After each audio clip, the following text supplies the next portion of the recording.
Hello friends, Meenu vlogs में आपका स्वागत है। आज की वीडियो में मैं आपको वैभव लक्ष्मी व्रत की पूजा विधि बताने वाली हूँ। माता वैभव लक्ष्मी के व्रत शुक्रवार के दिन किए जाते हैं और इस व्रत की पूजा शाम के समय यानी कि 4 बजे के बाद की जाती है। शुक्रवार को जब आप वैभव लक्ष्मी के व्रत करेंगे तो सुबह के समय नहा धोकर सिंपल पूजा कर लेनी है। जो हम डेली में पूजा करते हैं उसी तरीके से हमें पूजा करनी है। उसके बाद जब हम शाम को पूजा करेंगे तो वैभव लक्ष्मी माता की जहाँ पे आपको पूजा करनी है उस जगह को अच्छे से साफ कर लें। उसके बाद वहाँ पर एक रंगोली बना लें। आपको रंगोली बनानी आती है तो आप बहुत सुंदर सी एक रंगोली बना लें। अगर आपको रंगोली बनानी नहीं आती है तो आप स्वास्तिक बना सकते हैं। तो मैं यहाँ पे हल्दी से स्वास्तिक का चिन्ह बनाऊंगी। आप हल्दी से, रोली से, आटे से स्वास्तिक का चिन्ह बना सकते हैं। तो मेरा यहाँ पे स्वास्तिक बनकर तैयार हो चुका है। मैंने हल्दी से स्वास्तिक बनाया है। स्वास्तिक के ऊपर हमें चौकी लगानी है तो चौकी रखें। चौकी पर लाल रंग का कपड़ा बिछा लें। इसके बाद हम अपनी पूजा शुरू करेंगे। तो सबसे पहले मैं यहाँ पे थोड़ी सी डेकोरेशन कर लूँगी क्योंकि मुझे डेकोरेशन बहुत अच्छी लगती है। अगर आप भी डेकोरेशन करना चाहते हैं तो डेकोरेशन कर सकते हैं, नहीं तो आप इस पार्ट को स्किप कर सकते हैं। चौकी लगाने के बाद अब आपको एक कलश लेना है। कलश के कंठ पर कलावा बांध लें और कलश पर आप स्वास्तिक बना लें। तो मैं यहाँ पे रोली से स्वास्तिक बना रही हूँ। इसके बाद चौकी पर अक्षत रखकर अष्टदल कमल बना लेंगे। तो आप अष्टदल कमल भी बना सकते हैं या आप इस तरह से अक्षत रखकर कलश रख सकते हैं। तो मैंने यहाँ पे अष्टदल कमल बना लिया है। इसके बाद हम कलश रखेंगे। कलश में सबसे पहले गंगा जल डाल लेंगे। थोड़ा सा गंगा जल डालने के बाद हम शुद्ध जल से कलश को भर लेंगे। कंठ तक हमें कलश को भर लेना है। इसके बाद हमें कलश में थोड़ी सी हल्दी डालनी है। हल्दी डालने के बाद हम थोड़े से अक्षत डाल लेंगे। इस तरह से हमें कलश तैयार करना है। कलश के ऊपर हम प्लेट रखेंगे या किसी भी बर्तन से हम कलश को ढक देंगे। इसके बाद हम कुछ फूल लेंगे। तो मैंने यहाँ पे लाल रंग के गुलाब के फूल लिए हैं। वैभव लक्ष्मी व्रत में लाल रंग के फूलों का विशेष महत्व होता है। लक्ष्मी जी को लाल रंग अति प्रिय है। तो मैंने लाल रंग के गुलाब लिए हैं। इसके बाद मैं सोने की अंगूठी रख दूंगी। आप कोई भी सोने का आभूषण रख सकते हैं, चांदी की कोई चीज भी रख सकते हैं। सोने चांदी की कोई चीज नहीं है तो आप सिक्के रख सकते हैं। पर सोने चांदी की चीज या सिक्के रखकर कलश तैयार कर लेंगे। थोड़े से अक्षत का आसन देकर हम जो है गणेश भगवान को, लक्ष्मी माता को विराजमान करेंगे। आप अक्षत का आसन भी दे सकते हैं या फिर फूलों का आसन भी दे सकते हैं गणेश जी भगवान को विराजमान कराने के लिए, माता लक्ष्मी को विराजमान कराने के लिए। मेरे पास गणेश भगवान और माता लक्ष्मी की ये तस्वीर है। तो इसी तस्वीर में गणेश जी भगवान और माता लक्ष्मी विराजमान है तो मैं ये तस्वीर को यहाँ पे विराजमान कर लूँगी। अगर आपके पास गणेश भगवान और माता लक्ष्मी की मूर्ति है तो आप मूर्ति के रूप में भी विराजमान कर सकते हैं। अगर आपके पास गणेश जी भगवान की मूर्ति या तस्वीर नहीं है तो आप फिर सुपारी के रूप में भी भगवान को विराजमान कर सकते हैं। डेली में जो मंदिर में पूजा करते हैं गणेश लक्ष्मी की, वही गणेश लक्ष्मी को आप यहाँ पे विराजमान कर सकते हैं। तो हमें श्री यंत्र की स्थापना करनी है। तो अगर आपके पास भी श्री यंत्र नहीं है तो ये वैभव लक्ष्मी कथा की जो बुक आती है इसमें पीछे की साइड श्री यंत्र होता है, ये हम विराजमान कर लेंगे यहाँ पे। अगर आपके पास श्री यंत्र है तो आप वो श्री यंत्र यहाँ पे रख सकते हैं। अगर आपके पास भी श्री यंत्र नहीं है तो ये वैभव लक्ष्मी की बुक है, इसमें पीछे की साइड दिया हुआ है, ये श्री यंत्र आप रख लें। पूजा में सबसे पहले हम शुद्धिकरण कर लेंगे। भाव रूप में सभी को स्नान करा देंगे। तो जल के छींटे लगाते हुए मैंने यहाँ पे शुद्धिकरण कर लिया है।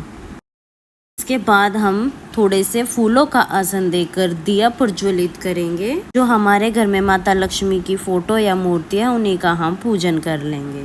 दिया जलाने के बाद हम सभी को वस्त्र स्वरूप में कलावा समर्पित करेंगे। तो गणेश जी भगवान को आप वस्त्र स्वरूप में कलावा समर्पित कर दें। कलश को, वैभव लक्ष्मी माता को, श्री यंत्र को, सभी को आप कलावा समर्पित करेंगे। इसके बाद सभी को रोली से तिलक करेंगे और अक्षत समर्पित करेंगे। फ्रेंड्स, जब भी हम वैभव लक्ष्मी का व्रत करते हैं तो हमें बाहर की कोई भी चीज खानी नहीं होती है। यानी जो भी हम पूरे दिन व्रत में ग्रहण करेंगे, जल, चाय, तो वो हमें अपने घर का ही लेना चाहिए। इसलिए जब माता वैभव लक्ष्मी के व्रत किए जाते हैं तो बाहर नहीं जाते हैं, लगभग घर में ही रहते हैं। बहुत ज़रूरी हो तभी बाहर जाएं। तब भी हमें बाहर का कुछ भी खाना पीना नहीं होता है। इस तरह से हमने तिलक कर लिया है, अक्षत समर्पित कर दिए हैं। इसके बाद हम पुष्प समर्पित करेंगे। वैभव लक्ष्मी व्रत में लाल रंग के गुलाब का विशेष महत्व होता है, तो हमने यहाँ पर लाल रंग के गुलाब के फूल लिए हैं जो सभी को समर्पित कर देंगे। वैसे तो माता लक्ष्मी को कमल का फूल अति प्रिय होता है, तो कमल का फूल मिल जाए तो बहुत अच्छी बात है, लेकिन कमल का फूल हमेशा नहीं मिल पाता है। लाल गुलाब का फूल आपको हर मौसम में हर समय मिल जाएंगे। तो आपको चाहे एक गुलाब का फूल मिल जाए तो आप एक गुलाब के फूल से ही पूजा कर ले, लेकिन कोशिश करें कि लाल गुलाब का फूल आपको ज़रूर मिले। अगर आपको गुलाब का फूल ना मिले तो फिर आप कोई भी दूसरा लाल रंग का फूल ले सकते हैं। इसके बाद हम जल समर्पित करेंगे। हमें ध्यान रखना है कि वैभव लक्ष्मी व्रत में खीर का प्रसाद चढ़ाया जाता है। माता लक्ष्मी को खीर अति प्रिय है, तो खीर का प्रसाद चढ़ाएं। अगर आप खीर का प्रसाद नहीं चढ़ा पा रहे हैं तो फिर आप गुड़ ले सकते हैं, हलवा बना सकते हैं। कोशिश करें कि खीर का प्रसाद ही चढ़ाएं। उसके बाद दक्षिणा चढ़ा देंगे, तो यथासंभव आप दक्षिणा चढ़ा दें। इसके बाद हम धूप दीप दिखाएंगे। धूप दीप दिखाने के बाद हमें कथा पढ़नी होती है। कथा पढ़ने के लिए हम अपने सीधे हाथ में एक फूल ले लेंगे और थोड़े से अक्षत ले लेंगे। वैभव लक्ष्मी की जो व्रत कथा की पुस्तक आती है उसमें से हम व्रत कथा पढ़ते हैं। भी व्रत कथा पढ़ सकते हैं, या आपको मेरे चैनल पर व्रत कथा की वीडियो मिल जाएगी, आप वहां से व्रत कथा सुन लेना। तो सबसे पहले व्रत कथा सुननी है, उसके बाद हमें लक्ष्मी जी की चालीसा पढ़नी है। उसके बाद हमें लक्ष्मी जी की स्तुति करनी है। लक्ष्मी स्तुति करने के बाद हम अंत में लक्ष्मी जी की आरती करेंगे। इसके बाद हम लक्ष्मी जी की पुस्तक को वापस रख देंगे। अगर आपके पास श्री यंत्र नहीं है तो श्री यंत्र की तरफ से ही पुस्तक को रखें, ताकि श्री यंत्र की पूजा आप वहां से कर सकें। इसके बाद हम आरती करेंगे, तो बहुत ही प्रेम पूर्वक सबसे पहले हम गणेश जी भगवान की आरती करेंगे, फिर माता लक्ष्मी की आरती करेंगे। इस तरह से हमारी पूजा पूर्ण हो जाएगी। आरती करने के बाद हाथ जोड़कर पूजा में रही कमियों के लिए क्षमा याचना करेंगे और माता लक्ष्मी से अपनी मनोकामना पूर्ण करने के लिए प्रार्थना करेंगे। तो इस तरह से हमारी पूजा पूर्ण हो जाएगी। वैभव लक्ष्मी माता की पूजा करने के बाद शाम के समय भोजन किया जाता है, यानी एक समय हमें इस व्रत में भोजन करना होता है। शुद्ध सात्विक भोजन करना होता है। प्याज लहसुन भोजन में हम बिल्कुल इस्तेमाल नहीं करेंगे। पूजा करने के बाद ये खीर का प्रसाद हम घर के सभी सदस्यों में बांट देना है। बाहर के किसी भी सदस्य को हम वैभव लक्ष्मी माता का प्रसाद नहीं देते हैं। जो जल का लोटा है ये सूर्य देवता को अर्घ दे देंगे, और जो दक्षिणा है वो घर में आप किसी भी कन्या को दे सकते हैं। जो भी आपके घर में छोटी बच्ची हो उसे आप दे दें। इसके बाद जो भी हमने फूल चढ़ाए हैं वो हम पौधों में डाल देंगे। किसी भी गमले में आप डाल सकते हैं, उनका खाद बन जाएगा।